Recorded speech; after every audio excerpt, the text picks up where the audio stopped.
I welcome you to learn English. Syntax சேனலில் ஒரு புது வீடியோ. இந்த பேராகிராஃபை நல்லா ரீட் பண்ணி பாருங்கள், பொறுமையாக ரீட் பண்ணி பாருங்கள். ரீட் பண்ணுறப்பவே உங்களால் அண்டர்ஸ்டாண்ட் பண்ணிக்கிற முடியும். அப்படி புரியலைன்னா எந்த வார்த்தை புரியலையோ அந்த வார்த்தையை டிக்ஷனரியில் பார்த்து தெரிஞ்சுக்கோங்க. நான் சிம்பிள் வேர்ட்ஸ் தான் நான் கொடுத்துருக்கேன். ஸோ ஈஸியாக யூ கேன் அண்டர்ஸ்டாண்ட்.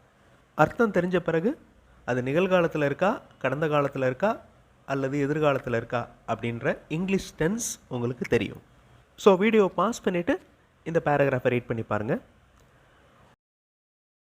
நான் அதனுடைய தமிழ் மீனிங் பார்க்கலாம். ஒரு மனிதர் ஒரு பயணத்தை மேற்கொண்டார். அவர் ஆப்பிரிக்காவோட மேற்கு கடற்கரைக்கு சென்றார்.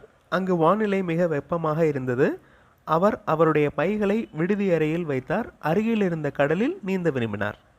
இந்த வாக்கியங்கள்லேருந்து உங்களுக்கு இது எந்த டென்ஸில் இருக்குது அப்படின்றது தெரியும். ஸோ ரெட் கலரில் மார்க் பண்ணியிருக்கேன் பாருங்கள். had, went, was, put, wanted. இது எல்லாமே கடந்த காலத்துக்கு உண்டான வார்த்தைகள், அதாவது past tense. இங்கிலீஷ் டென்சஸ் மெயினானது மொத்தம் 3 இருக்குது. உங்களுக்கு தெரியும், present tense, past tense, future tense. Present tense நிகழ்காலம், பாஸ்ட் டென்ஸ் கடந்த காலம், ஃபியூச்சர் டென்ஸ் எதிர்காலம். எக்ஸ்ப்ளனேஷன் போகிறதுக்கு முன்னாடி I welcome you to the channel சென்டாக்ஸ். ஒரு புது வீடியோ உங்களுக்காக. ப்ராக்டிஸ் பண்ணிகிட்டே இருங்க, ஷியோராக டெவலப்மெண்ட் இருக்கும். Now look at this passage. Had அப்படிங்கிற வார்த்தை, has, have, இந்த ரெண்டு வார்த்தையின் past form. அதே மாதிரி went அப்படிங்கிற வார்த்தை, இந்த ரெட் கலரில் மார்க் பண்ணியிருக்கேன்ல, went அப்படிங்கிற வார்த்தை go அப்படிங்கிற வேர்டோட past form, go, went. want அப்படிங்கிற வார்த்தை பாருங்கள், அது ஒரு verb, வேலையை குறிக்கும் வார்த்தை, want, wanted. put, cut, beat, இது எல்லாமே verbs. இதனுடைய பாஸ்ட் ஃபார்மில் எந்த சேஞ்சும் இல்லை பாருங்கள். Put, cut, beat past form. So English verbs ரெண்டு டைப்பாக பிரியுது, ரெகுலர் வேர்ப்ஸ், இர்ரெகுலர் வேர்ப்ஸ்.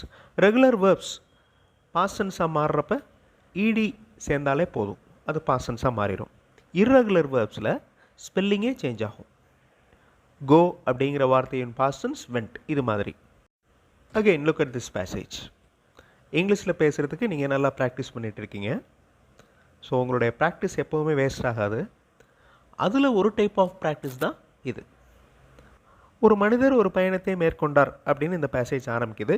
இதனுடைய அர்த்தம் நம்ம தமிழில் இருக்கிறதுனால ஈஸியாக நம்மளுக்கு தெரியும். இதிலிருந்து நீங்கள் கேள்விகள் ஃப்ரேம் பண்ண போகிறீங்க. அந்த மனிதர் எங்கு சென்றார், அங்கு வானிலை எப்படி இருந்தது, அவர் அவருடைய பைகளை எங்கே வைத்தார், இந்த மாதிரி தமிழில் நீங்கள் ஃப்ரேம் பண்ணுறது ரொம்ப ஈஸி. அதுவே இங்கிலீஷில் நீங்கள் ஃப்ரேம் பண்ணணும். முதல் கேள்வி பாருங்கள், அந்த மனிதர் எங்கு சென்றார். அந்த அப்படிங்கிறதுக்கு இங்கிலீஷில் த, மனிதர் அப்படிங்கிறதுக்கு மேன், எங்கு அப்படிங்கிறதுக்கு வேர், சென்றார் அப்படிங்கிறதுக்கு கோ. த மேன் வேர் கோ. இந்த மாதிரி சொன்னோன்னா இது இங்கிலீஷ் சென்டென்ஸ் ஸ்ட்ரக்சரே இல்லை. ஸோ சப்ஜெக்ட் வேர்ப் எல்லாமே ரீப்ளேஸ் ஆகிருக்கு. இது ஒரு மீனிங்லெஸ் சென்டென்ஸாக மாறிடும். ஸோ தமிழ் சென்டென்ஸுடைய ஸ்ட்ரக்சர் வேறு, இங்கிலீஷ் சென்டென்ஸுடைய ஸ்ட்ரக்சர் வேறு. அதாவது தமிழ் வாக்கியம் ஒரு டைப்பில் இருக்கும், இங்கிலீஷ் வாக்கியம் வேறு டைப்பில் இருக்கும். அப்படியே நீங்கள் ட்ரான்ஸ்லேட் பண்ணிங்கன்னா, அதாவது வார்த்தையை அப்படியே ட்ரான்ஸ்லேட் பண்ணிங்கன்னா இந்த மாதிரி வரும், the man where go. So இதவே நம்ம இங்கிலீஷ் சென்டென்ஸாக பேச முடியாது, எழுத முடியாது. ஸோ இதனுடைய ஸ்ட்ரக்சரை நம்ம தெரிஞ்சுக்கணும். ஒரு தடவை தெரிஞ்சுக்கிட்டிங்கன்னா போதும், அதே மாதிரி கொஸ்டின்ஸை உங்களால் ஃப்ரேம் பண்ண முடியும். இது ஒரு கேள்வி. ஸோ கேள்விக்கு உண்டான வார்த்தையை முதல்ல கொண்டு வாங்க. கேள்விக்கு உண்டான வார்த்தை எது? எங்கு அப்படிங்கிறது. இந்த எங்குங்கிறதுக்கு இங்கிலீஷில் வேர். ஸோ அந்த வேர் அப்படிங்கிற வார்த்தையை முன்னாடி கொண்டு வரோம், அது கொஸ்டின் வேர்டு. கொஸ்டின் வேர்டை இன்ட்ராகேட்டிவ் வேர்ட் அப்படின்னு சொல்லலாம். ஸோ வேர் த மேன் கோ, எங்கு அந்த மனிதர், செல் அப்படின்னு வருது. கோ அப்படின்னா செல் அப்படின்னு தானே அர்த்தம். ஸோ எங்கு சென்றார் அப்படின்னு வரணும், கடந்த காலமாகிடணும். இந்த இடத்துல தான் நீங்கள் இந்த சென்டென்ஸ் ஸ்ட்ரக்சரை நல்லா ஞாபகம் வச்சுக்கணும். அதாவது இந்த கேள்வி பாஸ்ட் டென்ஸில் இருக்குது, கடந்த காலத்தில் இருக்குது. ஸோ டிட் அப்படிங்கிற வார்த்தையை உள்ளே கொண்டு வரணும். வேர் டிட் த மேன் கோ, இதுதான் கரெக்டான கொஸ்டின்.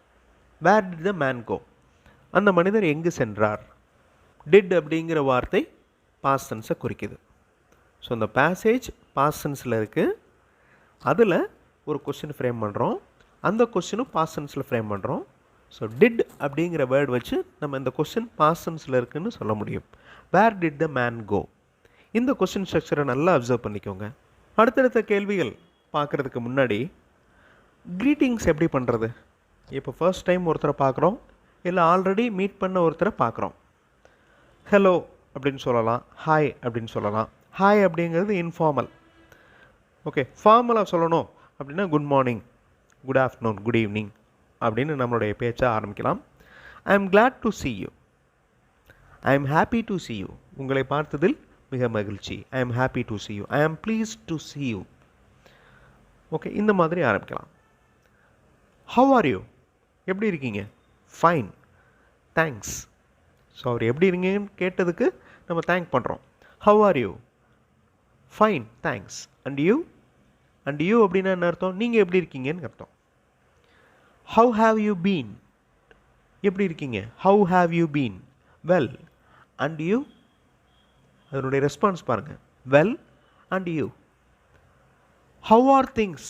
இந்த இடத்துல திங்ஸ் அப்படிங்கிறது பொருட்களை குறிக்கலை. எல்லாமே எப்படி போயிட்டுருக்கு அப்படின்னு கேட்குறோம்ல, எப்படி இருக்கீங்க அந்த மாதிரி. How are things? Not too bad, பரவாயில்ல. இனிமேல் வரப்போகிற நியூ வீடியோஸில் இந்த மாதிரி ரெடிமேட் ஃப்ரேசஸ் உங்களுக்காக நான் கொடுக்குறேன். அதை அப்படியே மெமரி பண்ணிக்கோங்க. அந்த மாதிரி சிச்சுவேஷன் வர்றப்ப you can easily use these sentences. Now coming back to the paragraph. ஒரு கேள்வி ஃப்ரேம் பண்ணியாச்சு பாஸ்ட் டென்ஸில். அந்த மனிதர் எங்கு சென்றார்? Where did the man go? அடுத்த கேள்வி பாருங்கள். அங்கு வானிலை எப்படி இருந்தது? வானிலை அப்படிங்கிறதுக்கு இங்கிலீஷில் என்ன அப்படின்னு நீங்கள் யோசிக்கணும். எப்படி அப்படிங்கிறது கேள்விக்கு உண்டான வார்த்தை. எப்படி அப்படிங்கிற வார்த்தைக்கு இங்கிலீஷில் என்ன? இருந்தது அப்படிங்கிறதுக்கு இங்கிலீஷில் எப்படி சொல்கிறது? ஒரு பேராகிராஃப் நீங்கள் ரீட் பண்ணீங்க, அதனுடைய அர்த்தத்தை தெரிஞ்சுக்கிட்டீங்க, தென் அது எந்த டென்ஸில் இருக்குது அப்படிங்கிறத தெரிஞ்சுக்கிட்டீங்க, தென் அதிலிருந்து கேள்விகள் ஃப்ரேம் பண்ணுறீங்க. Now the second question. அங்கு வானிலை எப்படி இருந்தது? அங்கு அப்படிங்கிறதுக்கு தேர், வானிலை அப்படிங்கிறதுக்கு வெதர், எப்படி அப்படிங்கிற வார்த்தைக்கு ஹவ், இருந்தது இது பி வேர்ப். இந்த பி வேர்பில் நிறையா ஃபார்ம்ஸ் இருக்குது. ஓகே, அது என்னென்ன ஃபார்ம்ஸ் அப்படிங்கிறத அடுத்த வீடியோவில் பார்க்கலாம். ஸோ இந்த வார்த்தைகளை வச்சு நீங்கள் அடுத்த கொஸ்டின் நீங்கள் ஃப்ரேம் பண்ண போகிறீங்க. ட்ரை பண்ணுங்கள், ஷியோராக உங்களால் முடியும். அடுத்த நியூ வீடியோவில் பார்க்கலாம். தேங்க்ஸ் ஃபார் வாட்சிங் and thanks for your valuable comments.